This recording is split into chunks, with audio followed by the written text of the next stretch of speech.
ዶሮ ማነቂያ፣ ውቤ በረሃ፣ እሪ በከንቱ እያልን የምንጠራቸው አካባቢዎች ያው ታሪክ አላቸው። ስም የወጣበት ሰው ይገደልበት የነበረ ወንጀል ይሰራበት የነበረ ሴቶች እጅግ በጣም በሚዘገንን ሁኔታ የሚደፈሩበት አካባቢ የነበረ ዛሬ የታነቀው ደህንነት ነው። እዚህ ስፍራ ላይ ዛሬ የታነቀውና እንዲጠፋ የተደረገው እዚህ ላይ በረሃ የሆነበት ቆሻሻ ላይ ነው።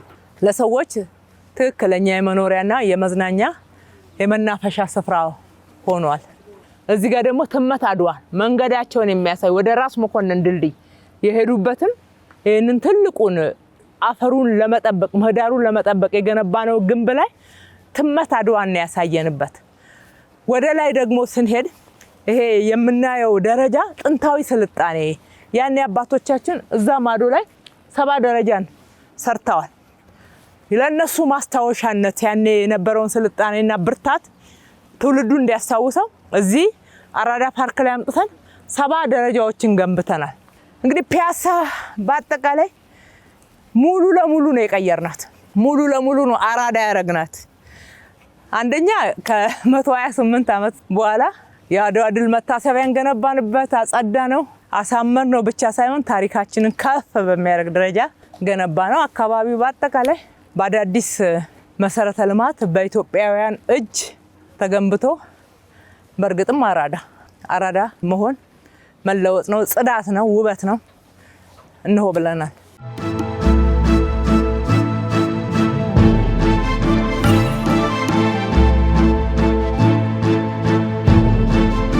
እዚህ ጋር ደግሞ ያው ትራኒንግ ትራክ ሳይክል ሌን አለው። ጀግኖች አትሌቶቻችንን የሚወክሉ ምስሎች ተቀምጠዋል። ይሄ ከ6 ኪሎ የሚመጣው መንገድ በቅድስተ ማርያም በኩል በዚህ ድልድይ ላይ ነው የሚያልፈው። 125 ሜትር ርዝመት ያለው 30 ሜትር ስፋት ያለው ድልድይ ነው እየተሰራ ያለው። እሱ ብቻ ነው አራዳ ላይ የቀረው እንጂ ሌላው ሁሉ ስራ ተጠናቋል። እዚህ ጋር ፈረስ እንግዲህ የጀግንነት ምልክቶቻችን ናቸው። አድዋ ላይ የተጠቀምናቸው ትልቁ ጀግንነትን ያሳየንባቸው ሌሎችም የጀግንነት ማሳያ ስለሆኑ በየፓርኮቻችን ውስጥ እናገኛቸዋለን።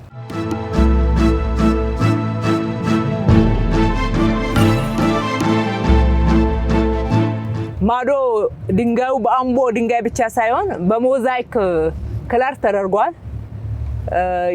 የውሃ ተፋሰሱን ያሳያል። የውሃ ምንጭነታችን የኛ ልዩ አበባ የሆነው ደግሞ አደይ አበባችንን ያሳይልናል።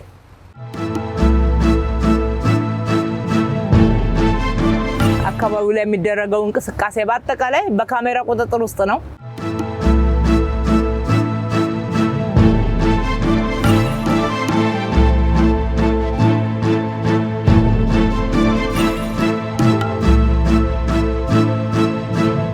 አሁን ደግሞ የምንገኘው ራስ መኮንን ድልድይ ላይ ነው።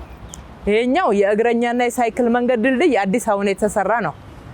ቀጥሎ ያለው አሁንም በእግረኛ አሁን ሰዎች እያለፉበት ያለው የመስታወት ድልድይ በዛው ለመዝናኛ ጭምር እንዲሆን ተደርጎ የተሰራ ተጨማሪ አዲስ ድልድይ ነው።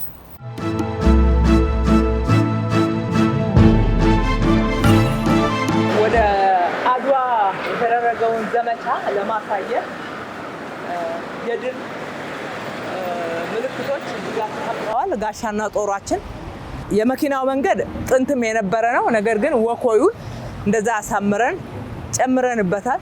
ከድል ወደ ድል ሽግግራችንን ያመላክታል። ያው አሁን እንደምታዩት ለወጣቱም ለአዋቂውም ቋሚ የፎቶ መነሻ ቦታ ሆኗል። ሰዎች እዚህ ጋር መጥተው ወንዙን ወደታች እያዩ በጣም ደስ እያላቸው ነው የሚመለከቱት የሚጎበኙት።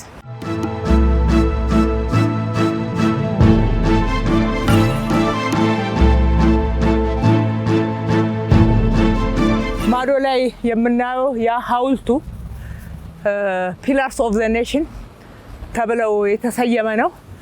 እያንዳንዱ ታሪክና ጀግንነታችን የሚናገሩ ምልክቶችን ሞኒመንቶችን በየቦታው ቆመናል። አንድ ቦታ ብቻ ሰብሰብ አድርገን በጣም በተለየ ሁኔታ ብንሰራ ሰው እዛ ጋር ብቻ ይጎበኝና ይበቃዋል። ነገር ግን እዛ እኮ ፒላርስ ኦፍ ዘ ኔሽን አለ፣ እዛ ጋር ማርቺንግ ቱ አድዋ አለ፣ እዛኛው ደግሞ ወተር ፓርክ አለ፣ እዚህኛው ደግሞ አርቲፊሻል ሌክ አለ፣ በዛ ጋር መሮጥ ይቻላል ስንል ሁሉ ሁሉንም ቦታ ለማየት ሰው እንዲጓጓ በዛ ውስጥ ሀብት እንድንፈጥር ማለት ነው። እዚህ ጋር ራስ መኮንን ምንጭ ነው የሚባለው። የእሳቸውም መታሰቢያ ሐውልት አለ። እንግዲህ የአድዋ ጀግና ናቸው፣ የኃይለ ሥላሴ አባት ማለት ነው። እቺ ምንጭ ጥንት ነበረች፣ ራስ መኮንን ምንጭ ተብላ ቆሻሻ ነበር።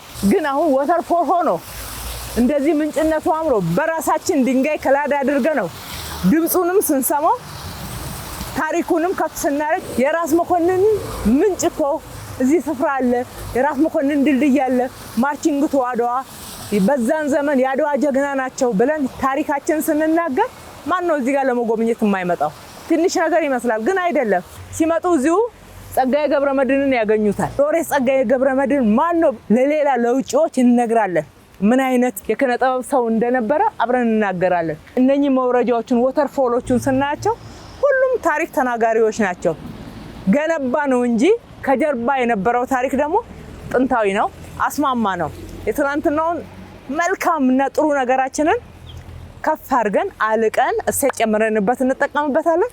የጎደለውን እንጨምራለን። አቧራ የለበሰውን አቧራውን እናራግፋለን።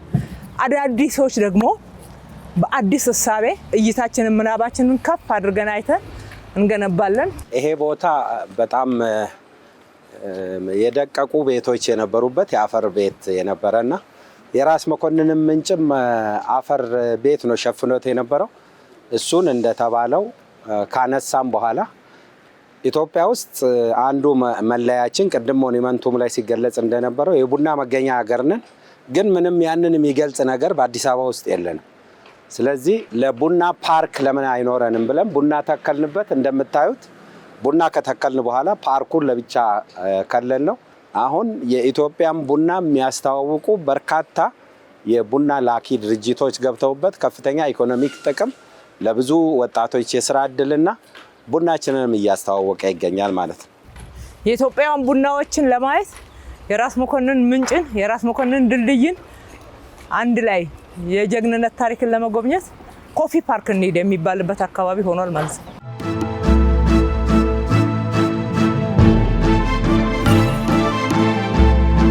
ቡናችን የሚሸተትበት የሚቀመስበት ደስ የሚል ቦታዎችን ተፈጥሮና ያሉንን ሀብቶች አስማምተን በጥሩ ሁኔታ ገንብተን እየተጠቀምንበት ነው። ኮፊ ፓርክ ላይ ኑ ቡና ጠጡ እንላቸዋለን።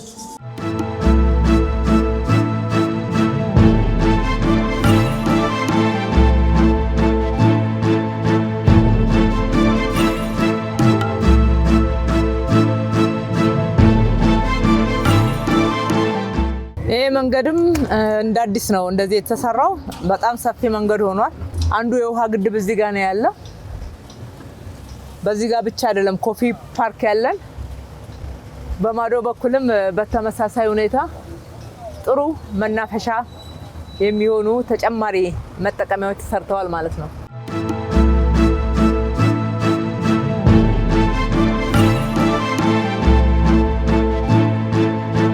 ላንድስኬፑ በማዶ ያለው የሪቨር ኢምባንክመንቱም ስራ የግድቡም ስራ ኦልሞስት እየተጠናቀቀ ነው ያለው። ይሄኛው ህንጻ ከዚህ አካባቢ ተነሺዎች የሰራነው መኖሪያ ቤት ነው። እዚሁ ነው የገቡት። ክላር ተደርጎ ደግሞ አሁን በጣም ያምራል። ማዶ ላይ ኢቪ ቻርጂንግ አለ። ስለ ግሪን ኢኮኖሚ መናገር ብቻ ሳይሆን እየሰራን ነው በተግባር ያለ ነው። ከላይ ያሉት አጠቃላይ አካባቢው ላይ ያሉት መቀመጫዎች፣ መዝናኛዎች በጥሩ ሁኔታ ግሪን ኤሪያው ተሰርቷል። ወደ ማዶ ስንመለከት ህንጻዎቹ ቀድሞ የተሰሩት ራሳቸውን እያደሱት ነው። የተጀመሩት ደግሞ በፍጥነት እየተገነቡ ነው።